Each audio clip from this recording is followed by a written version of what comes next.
Oiê, tudo bem? Você já escutou a frase "é de pequeno que se torce o pepino"? Então hoje nós vamos conversar sobre obediência.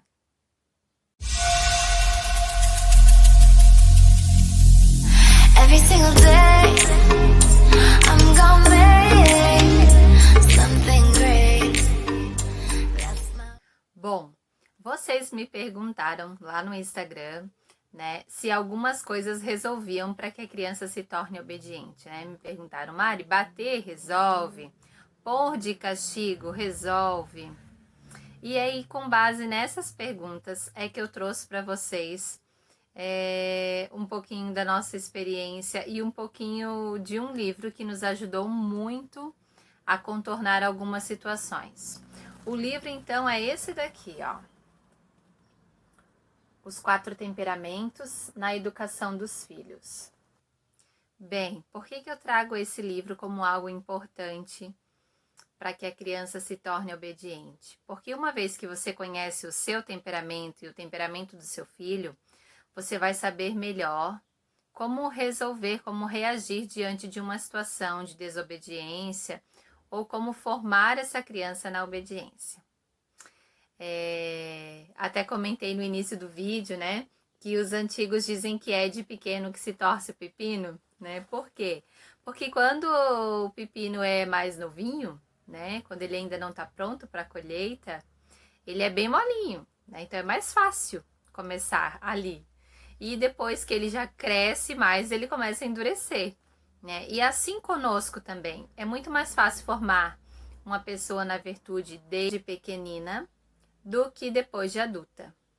Porque depois de adulta a gente já tem os nossos costumes, as nossas manias, né?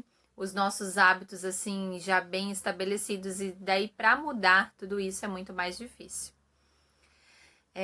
Quanto ao castigo, bom, eu acredito, e estudos também dizem, que a criança até ali os 7 anos, né, ela tem um tempo de concentração muito pequeno. Então, por exemplo, quando uma criança ela tumultua, ela não quer dividir os brinquedos, ela bate nos amigos, tá todo mundo reclamando dela e você tira ela dali e põe ela num canto do pensamento, por exemplo, para ela sentar e refletir, o que você fez? Você resolveu talvez um problema do grupo, mas aquela criança, ela não vai parar para refletir e o tempo de concentração dela é muito pequeno. Então passou uma mosca, ela já olha para a mosca, né? E ela fica só pensando no quanto é chato sentar naquela cadeira. E aí, quando você vai conversar com ela, o que é que ela diz? Que ela está arrependida, que ela não vai fazer de novo. Não é assim? Por que ela diz isso?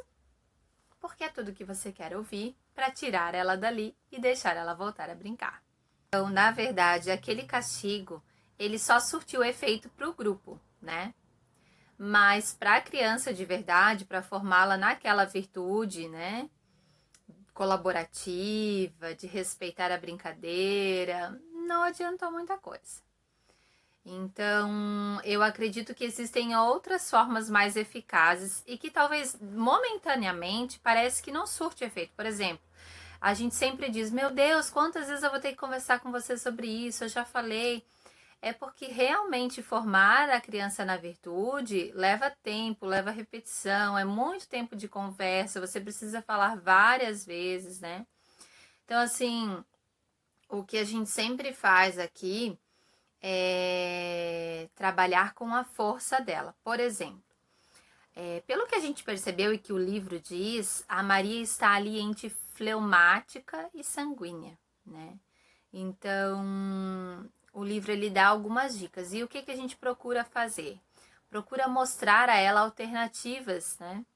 Para que ela saiba aprender a lidar com as situações. Por exemplo, a Maria recebe visitas, geralmente amigos mais novos que ela aqui em casa, né? Bebês, que ainda então não sabem dividir, não sabem. E o que a gente faz? A gente diz a ela que ela pode ensiná-los a dividir.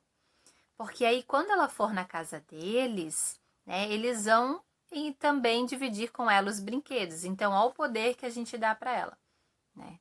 A gente diz a ela que ela tem a capacidade de ensinar aquela criança. Então aí, conversando, acaba que isso resolve. Agora o bater, vamos falar sobre isso. Por exemplo, se a criança que é agredida, porque uma coisa, gente, é um tapa na bunda, né? Outra coisa é a agressão de fato, porque eu sei de casos de família que realmente batem muito nas crianças e isso é muito sério, né? E eu chamo logo de agressão porque a criança, ela não tem a capacidade ainda de se defender, né? Então é muito fácil para o adulto descarregar uma carga de estresse na criança e achar que resolveu o problema. Claro, aquela criança vai ficar ali um tempo amuada, né? Mas não quer dizer também que você resolveu o problema da desobediência. Ela vai ficar assustada, vai ficar com medo, ela sabe que toda vez que ela fizer algo de errado ela vai apanhar, mas isso não quer dizer que ela tomou consciência do erro dela, né? O que acontece às vezes é que parece que você e a criança estão quites. Pronto, ela aprontou, você bateu, tá tudo certo e resolvido, né? Ela não precisa refletir sobre aquilo, pensar nada, porque você já fez o que tinha que ser feito, você já puniu e tá tudo certo, né? Agora, por exemplo, quando essa criança ela tem um temperamento melancólico, né, às vezes ela olha para o adulto e diz, não doeu. E não sai nenhuma lágrima da criança. Mas ela internaliza aquilo de tal forma, e isso depois é levado, né, para a adolescência, para a vida adulta, de uma forma bem negativa, né? Às vezes explode numa depressão, então é preciso ter muito cuidado com isso. Esse caminho não é o melhor, com certeza, né? Eu sei que aqui em casa nós tivemos uma experiência com a Maria que eu quero dividir com vocês. Vocês devem saber, principalmente as mamães de bebês devem saber, que quando o bebê ele é bem novinho, ele tem aquele reflexo de abrir e fechar as mãos, né? E isso no cabelo da gente causa um estrago bem grande, né? E a Maria, então, ela tinha isso. E depois de grandinha, já depois de passado um ano e pouquinho, ela continuava com esse costume de puxar o cabelo.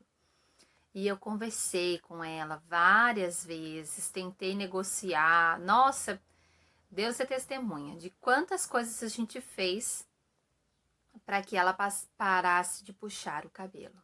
E aí nada resolvia. Então o que eu fiz? Um belo dia, como ela mesma diz, um belo dia, eu disse a ela que se ela puxasse novamente o meu cabelo, eu ia puxar o cabelo dela também para que ela sentisse qual era a dor que eu sentia. E aí então a Maria fez e eu puxei o cabelo dela. Para arrancar da cabeça? Não, mas para que ela percebesse aonde doía e por que eu queria que ela parasse. Porque para ela, gente, era super engraçado, né? Eu fazia, ai, tá doendo, e ela achava a maior graça. E depois daquele dia, ela nunca mais puxou meu cabelo. Nunca mais. Então, assim, foi preciso ter uma atitude minha mais enérgica para que ela realmente percebesse que aquilo era ruim, que aquilo era desgostoso. Mas, assim, esse não deve ser o primeiro caminho, né? De bater, então, ela pode parecer que resolve ali momentaneamente, mas ela não deve ser o primeiro caminho tomado pela família e, se possível, nem ser tomado esse caminho.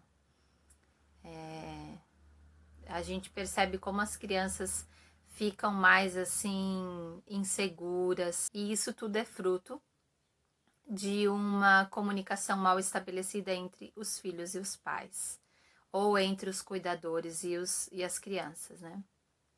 Então, enfim, o que eu posso dizer para você é: conheça o seu temperamento, conheça o temperamento do seu filho, né? Porque vai ficar mais fácil de você saber, ok, isso me tira do sério porque meu temperamento é assim, o temperamento dele é assim, né? Por que eu falo tanto, ele não me escuta? Porque o temperamento dele é assim. Então você vai ter um pouco mais de sabedoria para lidar com toda essa situação. Esse livro, gente, eu tive que ler ele assim para entender bem umas 2 vezes. Mas não se deixe levar pelo comodismo de resolver tudo como você quer, né? E procure conhecer um pouquinho mais para resolver tudo da melhor forma. Exige um esforço, mas eu garanto a vocês que vale muito a pena, tá bom? Um beijo no coração de vocês e um ótimo fim de semana.